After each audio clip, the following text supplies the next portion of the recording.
next two films are Skyfall, which comes in at number 3, and then Spectre at number 4.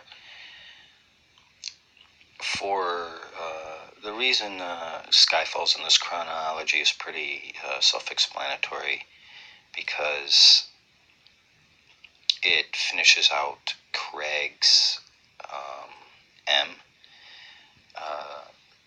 the Olivia Mansfield version of Judi Dench.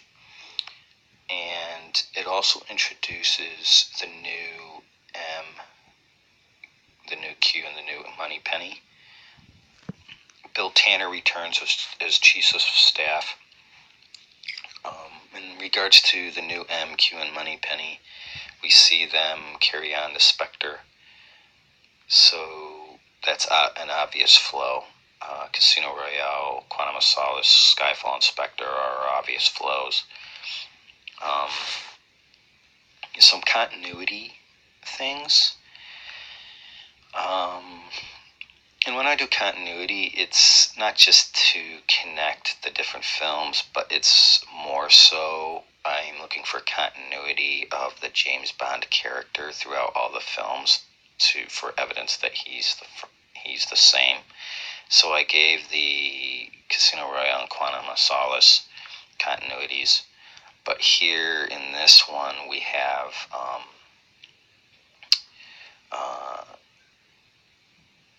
there's the Aston Martin, and that connects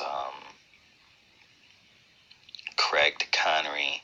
And I'm going to get into this pretty soon here on this recording, that is actually, it's talking, the franchise, Eon Productions, Barbara and Michael are making a statement through this film, and I'll get to that in a minute.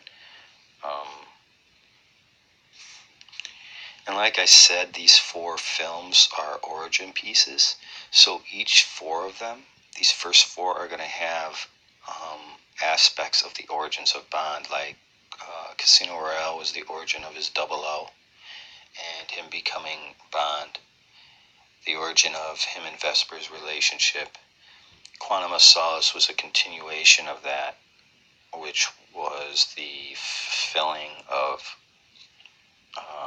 finding out, closing out Vesper's murder or suicide, and the origin of, not the origin, but the discovery,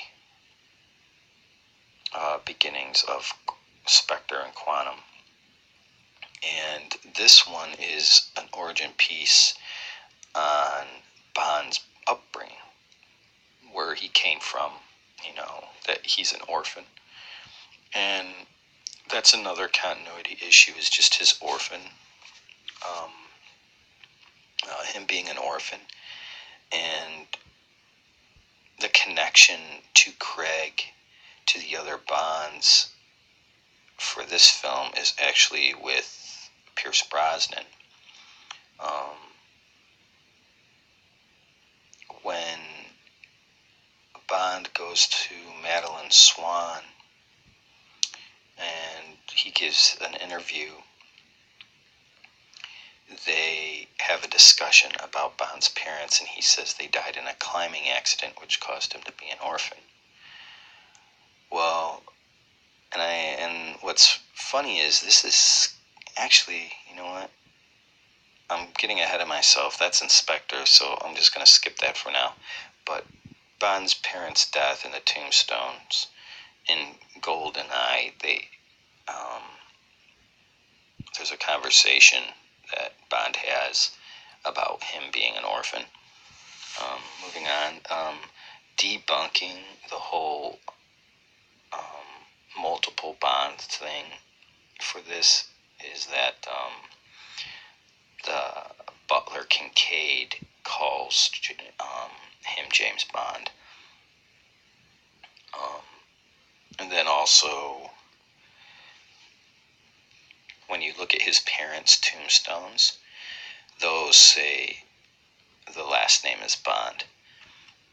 So we have a family theme here. But the main thing that Skyfall is really bringing forth is this. It's an old versus new theme.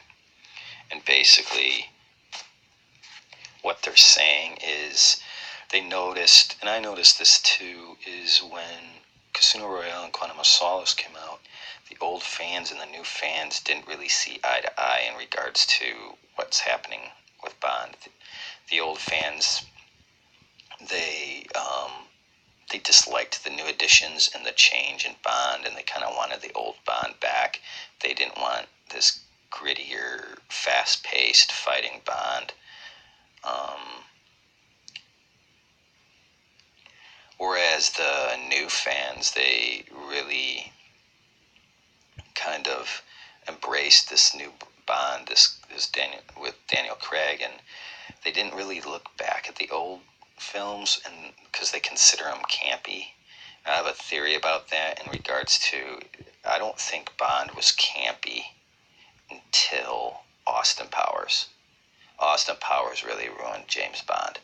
And if you notice, he came out every year after GoldenEye that the Bond films came out. So they had to make a switch and make Bond, like, wipe that out to get that faux pas off of them. And so basically, I think the producers through Skyfall are saying this, that all the Bonds are good when taken into their contexts. And what made Bond great back then is what makes him great now. And that they can, can even add things to Bond now to make him greater, but they're not going to forget the things of the past which brought him to where he is today and the greatness he is today. And basically, it's just like we're in a new era, but we want you to know James is the same Bond he always was, even though some of the things about him have changed, and they've had to update him to, make him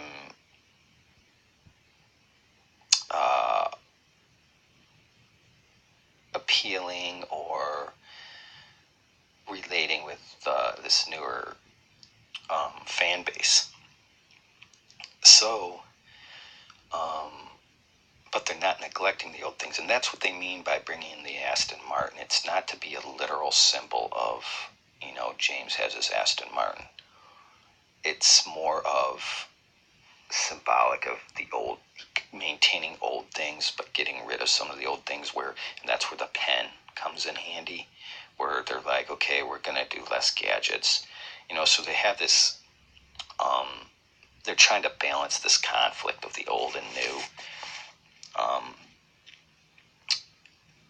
And this is riddled throughout the film. I mean, going back to Bond's past, and it's really,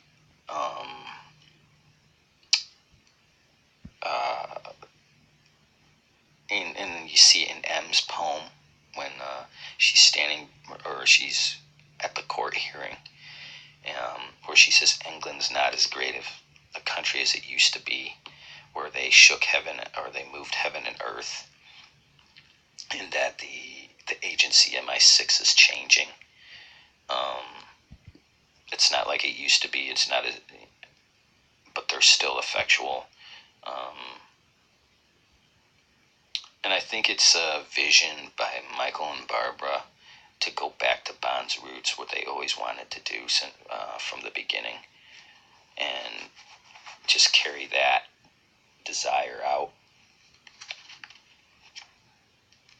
We see it in Bond telling Silva his purpose is resurrection, which is, coming back to life from the dead. Some other things are that just the old M's death and the new M appearing and the other new characters coming to light too. It's this whole like rebirth of Bond, kind of like a new versus old, and the Q being younger than Bond. You have Q and Bond having that discussion about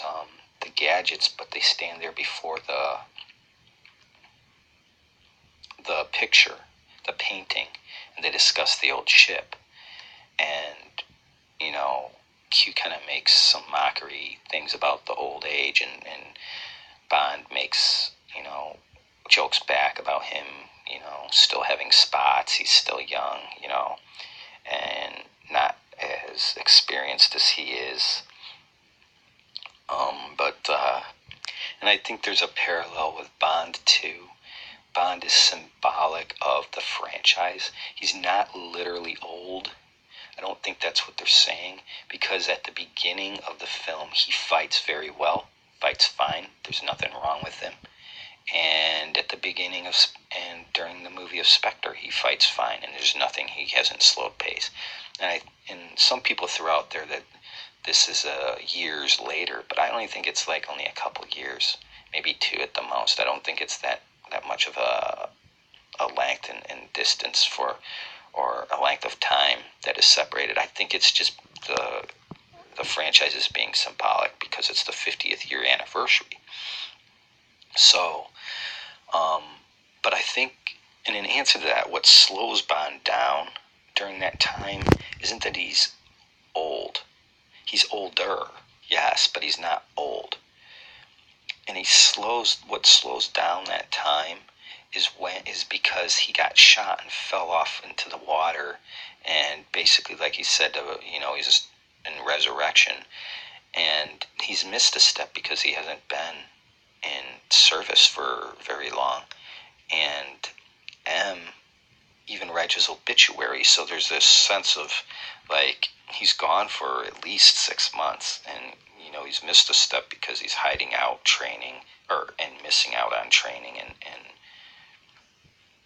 the service and everything. But the one thing I wanted to really that really kind of solidifies this is the lyrics to Skyfall at the beginning in the movie, at the opening credits. And Adele sings, "Skyfall is where we start, 1,000 miles and poles apart, where worlds collide and days are dark." Okay, this is the franchise, Barbara and Michael saying, we're going back to the start. It's 1,000 miles and poles apart of what we've been doing. So the past wasn't the beginning, and we're going way back before the past films to the very beginning, and this is going to cause worlds to collide. So, and what they mean by that is they're bringing worlds together. They're bringing the old Bonds together and the new Bond together through the very previous past before all that. And that those lyrics to Skyfall say it all. It's a where he says days are dark is the things that we never knew about Bond at the beginning. So they're going back then way before the past Bonds, the previous Bonds, way before Dr. No, and bringing all this old stuff that was never known to collide with our current time and world. And it's like it's 1,000 miles apart, so that's it for Skyfall.